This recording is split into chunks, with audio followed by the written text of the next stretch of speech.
coaching this generation's real estate superstars. Harris Real Estate University. I dealt with an appraiser one time who appraised a property. The appraisal came back, and this property's been on the property for was on the market for 3 months. We couldn't sell it. We started out at $130,000. We dropped it. It was now at $97,000. So we hired another appraisal on the property 3 months later, and the appraiser brought the property in at $135,000. So I called up the appraiser and I said, you know, you appraised the property for $135,000. He said, yeah. I go, well, the property's been on the market and we can't sell it, and it's currently on the market for $98,000. He goes, well, I didn't know it was on the market. I go, you didn't know it was on the market? He goes, no. I go, well, you didn't see the for sale sign in the front of the yard? He said, no, there wasn't one. So I asked him to open up his report. Go to the picture of the front of the house. I go, what's that big yellow thing there? There's a for sale sign. This is the competition that we deal with. He didn't do the appraisal, he sent somebody. Now, the reason I say that is because when you're doing REO properties and you're on a portal, Right. this is your competition. And when the asset managers only see your name and address, this is your competition. A week ago Monday, I had a lady that called me up, an agent in another state, and she had a cash for keys task. She didn't know what cash for keys was. And at first I chuckled because I thought it was one of my friends upstairs playing a joke on me. And then I felt bad. Because she was serious, and she didn't call the asset manager because she would never be used again. So she called me, so I had to go walk through the process and explain to her what cash for keys was. This is your competition. And when you're on an REO portal and there's 20,000 agents on there and they see your name and address, that's your competition.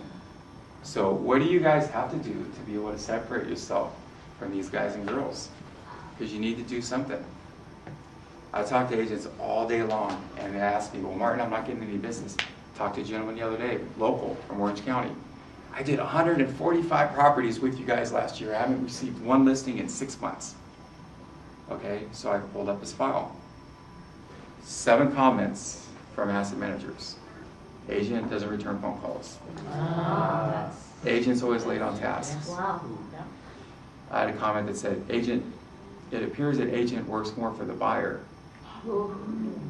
So your score is not going to kill you, but the comments will kill you. If there's a bad comment, you're never going to be used again. I can promise you that.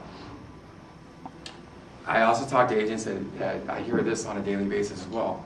I've been in the business for 20-something years, and all the properties are going to these agents that have barely been in the business. Well, 2 things. One, maybe they're working harder than you, right? And 2 would be, well, how do they know? Asset manager doesn't know how many years you've been in business, which I know we have agents in here that have barely been in business. Think of it as encouragement, because there's nothing holding you back. There's no reason why you can't make as much money as the agent that's been in business for 30 years, if not more. It's what you have in here, right? Your drive, your work ethic, customer service. So these are things that are going to help us be successful. When an asset manager calls you, please answer the call. Don't pass it on to your assistants, because that will get you removed quicker than anything. I promise you. When you get a task, make sure the task get in on time. Okay? Things like that. Depending on the portals that you use, I know Resident, again, we do have the biggest community out there, but unfortunately, you know, there is flaws. Unfortunately, when they see you, it's like looking at the white pages. They see your name and they see your address. It's very simple and very generic. The nice thing, and I'm not going to go into a whole lot of detail, but the nice thing about our new AMP system is it changes that. Okay, we listen to our asset managers. When an asset manager goes to assign a property, they're going to do 1 of 2 things. They're going to either A, give it to an agent that they've already done business with before, which is the preferred method, or typically they're going to do B, assign it to an agent that's closest to the property. Now the reason why they do that is because on our system, all they see is your name and address. Now that's a huge negative, because most of you guys have your addresses at your shop, which is in a commercial area, far from properties. So that's why it's, you know, if you haven't built any relationships, you're not getting any listings, probably. So what we've done at ResNet is we've corrected that on the back end of the management system that we created that went live on January 4th. We gave our agents the ability to upload all their credentials, everything about you, your references, your certifications, your resume, a comment section, a link to your website, and so forth, so forth.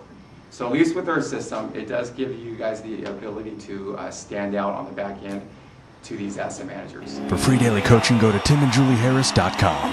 Harris Real Estate University.